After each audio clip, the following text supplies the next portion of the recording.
Bonjour à toi cher spectateur, et aujourd'hui parlons du film Une femme fantastique, réalisé par Sebastian Lelio.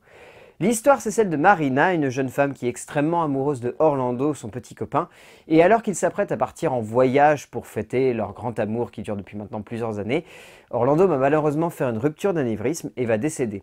À partir de là, Marina va vouloir faire deux choses, faire son deuil, et surtout dire au revoir une dernière fois à Orlando alors que tout le monde voudra faire en sorte qu'elle ne puisse pas le faire. Sébastien Lelio, c'est un homme qui est fasciné par les portraits de femmes. Ça c'est indéniable, et son précédent long métrage avant Une femme fantastique, Gloria, le montrait très bien. C'est un magnifique portrait de femme, très bien foutu, avec une très jolie réflexion autour de l'émancipation de la femme et surtout que peu importe l'âge, une femme a le droit d'être libre.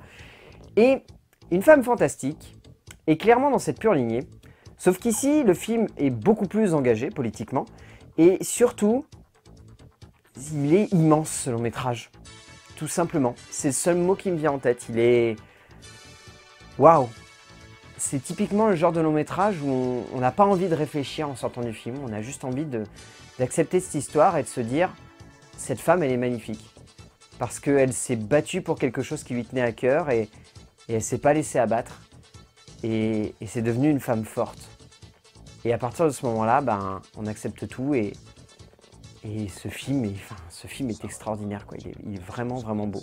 Il n'y a pas grand-chose à lui reprocher, mais il est vraiment beau ce film. Il est beau parce que déjà l'écriture de Sebastian Lelio et Gonzalo Mazza, elle est d'une puissance, d'une maestria et d'une générosité émotionnelle vraiment saisissante. C'est-à-dire que plus on avance dans le film, plus la catharsis sensorielle qui se crée autour du rapport que va entretenir ce personnage féminin avec le monde est poussée dans un extrême où en tant que spectateur, on ne peut que être fasciné par l'évolution de ce personnage. Le déroulé au fil des séquences, la manière avec laquelle elle va grandir, la manière avec laquelle elle va devoir embrasser à nouveau son passé pour pouvoir avancer dans l'avenir, la manière avec laquelle elle fait son deuil, la manière avec laquelle elle va se confronter à des situations que normalement elle ne devrait pas affronter ou elle ne pourrait pas affronter. Enfin, il y a un vrai portrait de femme qui découle de son métrage et un vrai engagement humain qui se dégage de la manière avec laquelle ce personnage est traité. Parce que ce personnage, donc, c'est un homme qui est en cours de transition pour devenir une femme. Et la manière avec laquelle Sebastian Lelio et Gonzalo Mazza la peignent, ils en font vraiment une femme. À aucun moment, ils en font un homme en train de devenir une femme. Ils en font une femme qui est coincée dans un stade où elle n'arrive pas à totalement s'assumer en tant que femme parce qu'elle a cette image d'homme-femme. Et d'ailleurs, il y a de très jolies séquences qui nous peignent en fait malheureusement le regard que portent les autres sur elle. Notamment une séquence de torture où elle finit avec du scotch autour du visage, ce qui lui déforme en fait les traits de son visage et ce qui lui donne cette forme de monstre, ce que les gens voient d'elle alors qu'elle n'est pas du tout comme ça. C'est magnifique en plus parce que cette femme, elle est vraiment montrée comme une femme à part, hors du commun, extraordinaire, fantastique, justement, d'où le titre. Parce que c'est une femme qui est battante, c'est une femme qui est extrêmement joyeuse, qui est pleine de vie, et qui va se voir détruire justement par les autres parce que les autres ont décidé qu'elle ne devait pas être heureuse. Parce que, à la mort d'Orlando, c'est comme si une partie de son monde avait décidé de s'écrouler et de ne pas la laisser continuer à vivre. Et en fait, c'est l'histoire d'une femme qui, malgré ça, va devoir apprendre à continuer à vivre et à aller de l'avant. Et au niveau de la mise en scène, Sebastian Lelio, ce film, il y a un graphisme sur ce long métrage absolument dingue, quoi. C'est juste fou, quoi. Le graphisme de ce film est superbe, le jeu des couleurs, le jeu des mouvements, le nombre de séquences absolument magnifiques qui sont à la limite de l'onirisme. Enfin, il y a une séquence où on va voir Marina traverser une rue et il va y avoir une grande bourrasque de vent qui va la confronter. Et en fait, elle va carrément se retrouver à se pencher à quasiment 45 degrés en avant. Et elle tient quand même debout. Et c'est ça qui est génial, c'est qu'au travers de ce genre de graphisme, Sebastian Lelio nous montre une femme qui, malgré l'adversité, malgré le combat qu'elle mène chaque jour et malgré les horreurs que les gens disent sur elle, elle est capable de rester debout et de s'accrocher au sol, de ne pas le quitter et de se confronter aux autres et de leur dire « Regardez, moi je resterai debout. Vous faites ce que vous voulez, mais moi je resterai debout et je confronterai ce monde. » C'est juste fou.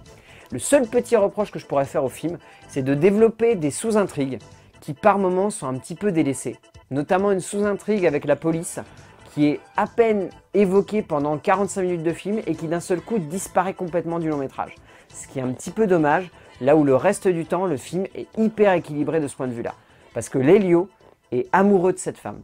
Il est amoureux du regard qu'il porte sur cette femme. Et la seule chose qui le passionne, c'est de montrer que cette femme, c'est l'être humain dans sa beauté la plus extrême. C'est-à-dire combative, puissante, belle et extraordinaire. C'est tout ce que j'ai à dire, extraordinaire. Au niveau du casting, il y a vraiment une actrice qui est superbe en tête d'affiche, Daniela Vega. Cette femme a une beauté, enfin elle est magnifique. Vraiment, vraiment magnifique. Elle a un visage qui est particulier, mais qui est d'une beauté absolument fulgurante, et chaque plan, elle nous hypnotise. Francisco Reyes qui joue Orlando est très bien. Luis Gnecco qui joue Gabo, le frère d'Orlando, est très bien aussi. Enfin, c'est un film rempli d'acteurs géniaux. Ils forment un tout. Mais Daniela Vega ressort forcément du lot parce qu'elle porte tout le long métrage sur ses épaules. Et au final, Une femme fantastique, c'est un film fantastique. Parce que c'est un film qui prend aux tripes, c'est un film qui émeut, c'est un film qui envoûte, c'est un film qui passionne, c'est un film qui domine totalement le spectateur et lui assène un coup de poing cinématographique absolument dingue, malgré des petites erreurs d'écriture qui passent à la trappe. Parce que sérieusement, quand on sort de Une femme fantastique de Sébastien Lelio, on est emporté et on a un coup de cœur pour son métrage. Donc vraiment, si vous avez l'occasion d'aller le voir, allez-y, sans la moindre hésitation. A plus!